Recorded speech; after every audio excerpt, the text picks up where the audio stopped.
अस्सलामुअलैकुम वरहमतुल्लाहि वबरकातुहू मे उम्मीद तुम सारे सेहत सलामत तो ठीक पे बस तुज कश्मीरी टीचर असमत सुल्तान।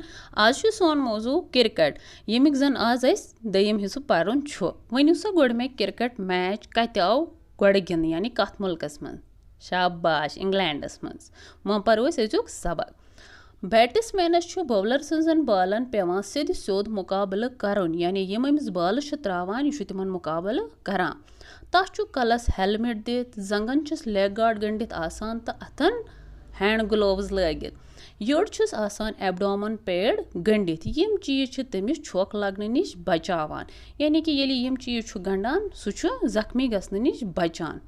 यम बाल बैट्समैनस चलान तिम विकेट कीपर रटान अगर अमिस कह बाल चलान सह कुछ पत्किन रटान विकेट कीपर तमिस ति बचावन बापत कीपिंग ग्लोव्स लेग गार्ड तो बाकी पैड गंडित आसान यानी सह गोस छकलत गसन इसलिए सह यम चीज गंडित थवान।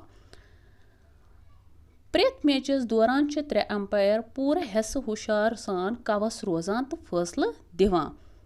अंपायर कत मैचस मं शाबाश 3 यम जन पूरा हुशार रोजान यानी तिम पूरा हेस थवान जि कम विज क्या गसान ये तिम पूरा पट वुचान तम पे तिम हेकान सही फैसला दित।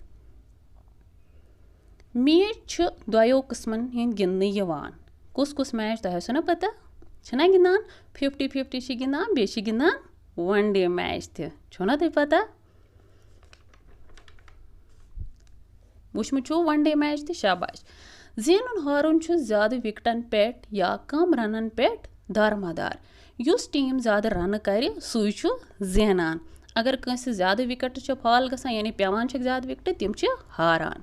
क्या हो सानिस सबकस नाव क्रिकेट यम अल्फाज माने पर्जो तो याद करजो बे थो पूरा पे याद जि क्रिकेट सबकस मज क्या क्या पोर मे उम्मीद तो असल पे समझ आमुत। अल्हम्दुलिल्लाहि रब्बिल आलमीन बिहु खुदायस सवाल फी अमानिल्लाह।